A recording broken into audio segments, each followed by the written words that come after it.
Hi guys, I'm Dimension Chopper and today I'll be reviewing The Legend of Zelda: A Link Between Worlds, released in 2013 for the Nintendo 3DS. Now, this is personally one of my top 5 favourite Zelda games, mainly because it uses a lot of cool features, a lot of it has a lot of nice graphics, a lot of unique boss fights, and a lot of cool abilities and items and stuff. So, this game is a sort of sequel to The Legend of Zelda: A Link A Link to the Past, yeah.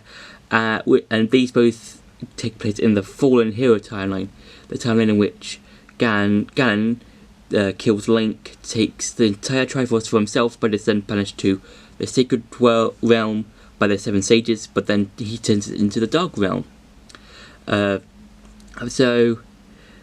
Because of this is a sequel, this game takes some elements from A Link to the Past.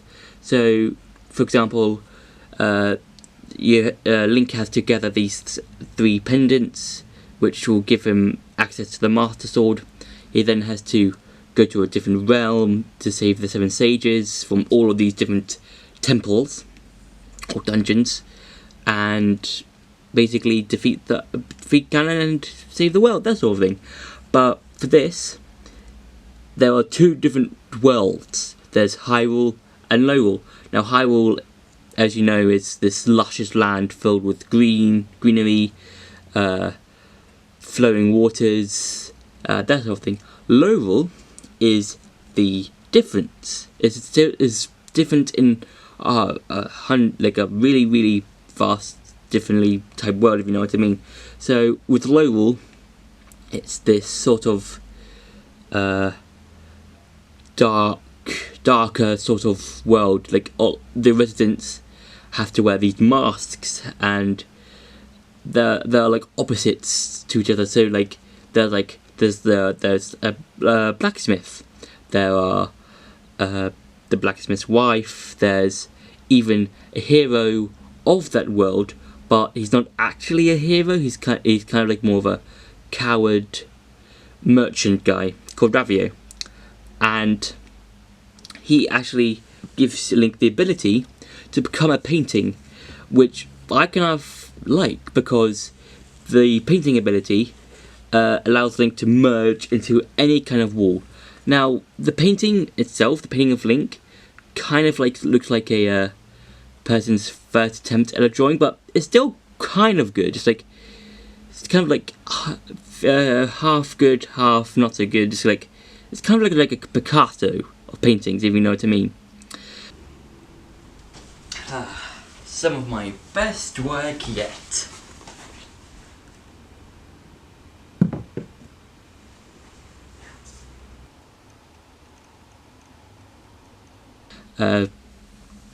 And what I enjoy about this painting ability, is that apart from going towards, you can actually use it to your advantage. So you can use it to go through certain openings in the wall, or sneak up upon certain thieves, that sort of thing. And that's probably one of my favourite abilities. Now the main villain of this game is a guy called Yuga. Now Yuga is basically this painting wizard guy who takes all the 7 Sages and turns them into paintings, Zelda included, and basically merges together with Ganon, and they become this one massive pig giant monster thing. And then Hilda, the Princess of Lorule, saves Link and basically tells Link that he has to free all the 7 Sages in order to defeat Yuga Ganon, or Ganon Yuga, or I don't know, but yeah. And so Link has to go throughout Lorule and basically free the 7 Sages. Now, what I like about the second part of the game, when you do enter Lorule, is that you can basically do any of the dungeons in any order you want, kind of like how Breath of the Wild does it. You can enter any of the Divine Beasts in any order you want, and that sort of thing.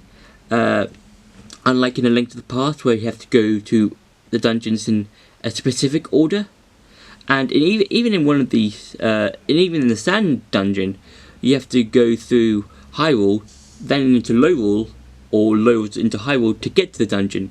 And I think that's pretty cool of how you use not only the painting mechanic, but also the world mechanic. Now, the bosses in the game vary from traditional bosses returning to new bosses. So one of the old bosses is Moldorm, or Trolldorm, as fans have come to dub him. Now, in this game, when you do fight Moldorm, if you get knocked down, when you go back up to fight him, the battle resumes from where it starts. But in A Link to the Past, you have to restart the entire battle over again. And I think this update is kind of better, well, slightly better, well, 10 times better, because you don't have to restart the battle every time you go up to reface Moldorm. And yeah, and you get old bosses like the Helmazar King, this sort of massive squid thing which has these eyes covered in water, which you have to use the hook shot, and various other bosses. And the items are quite good. You've got ultra items like the hook shot, the bombs, the bow and arrow, the boomerang, but you can also upgrade them. Now, the main collectible in this game, apart from the empty bottles and the heart pieces, are the Lost Mine Mice. Now, the Lost Mine Mice are probably one of my personal favourite collectibles in the game. Well, even though it's like kind of like annoying, and you have to find like 50 of them in each world, which gives you 100 Mine Mice. But I kind of like it slightly, because I do like how you have to find the Mine Mice by unique ways. For example, you might need to find them. You might find them on the walls. You might find them underneath a boulder. You might find them encased in these wooden spike thingies. You have to use the hammer for. And once you've collected 10 of each, you can upgrade one of your items to a nice item. But in order to even upgrade the items, you have to first of all purchase them from Ravio. But at the beginning of the game, you can only rent them. And once you die, the items that you've rented will go back to Ravio. And you can't even collect them all straight away. You can collect like nearly all but one of them, which is the Sand Rod, which is taken by one of the sages. So yeah, now it's time for some gameplay footage of how the game works. So when you load up the game, there's the whole Legend of Zelda: A Link to the Past music remix, and if you wait a while in the main menu, you do get to have like the opening sort of story cutscene thing. You just wait a while.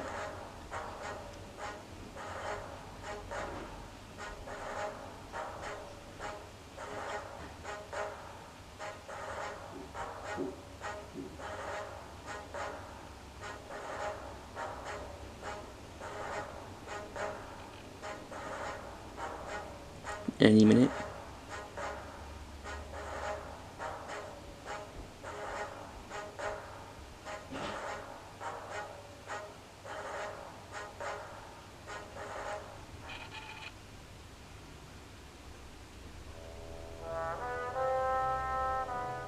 Yep.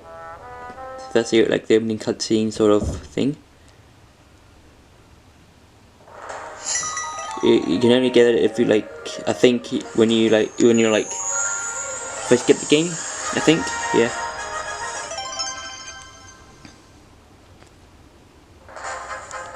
So if you press B, you do your swings to use your sword.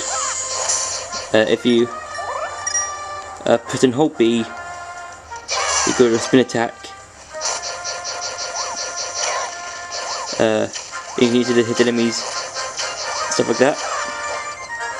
And the graphics are quite cool. especially for this game. Yeah, I think it's like some of the best graphics the game has got. If you've got the Pegasus boots, if you press and hold at the L button, you can go at like a very fast pace. Personally, this is probably one of the fastest Pegasus boots we've got in the whole series. And if you go to any wall, gets into a painting, and the music does change from from this kind of music to sort of lower pace music. If you go on the lower screen, if you press on the My button, you can see how many My Mates you've got left throughout the world, and I think you can and you can also see from where in Hyrule and Lowell you can go and see. The Y button is one of your items, and the X button is another item. And if you press one of the buttons, you can change from the different items you can select, and then you can press that button, and then you've got another item.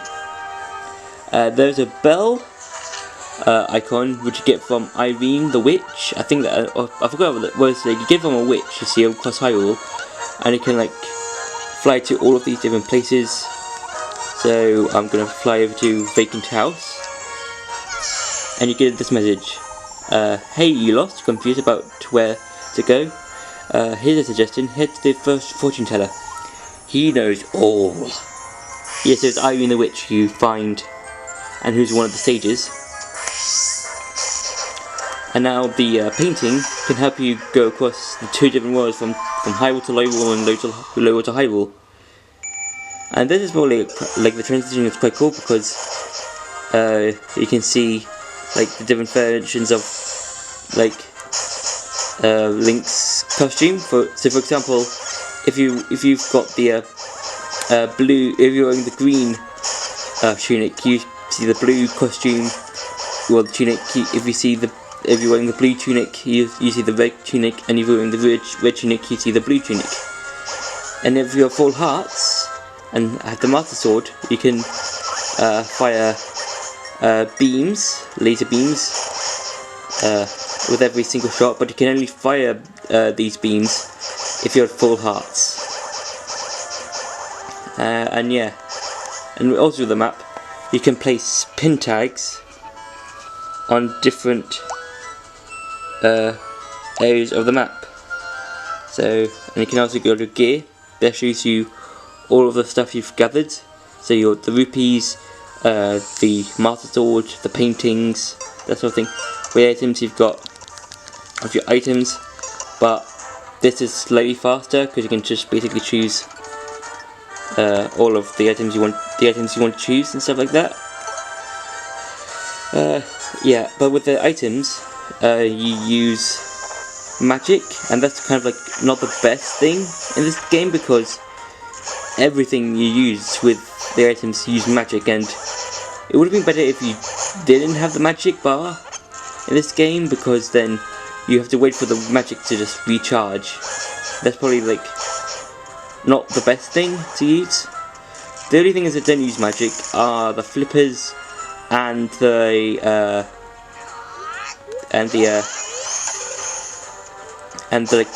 bracelets. Yeah. So yeah, that's been.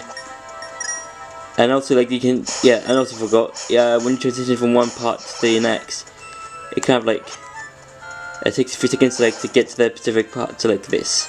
Yeah, so yeah.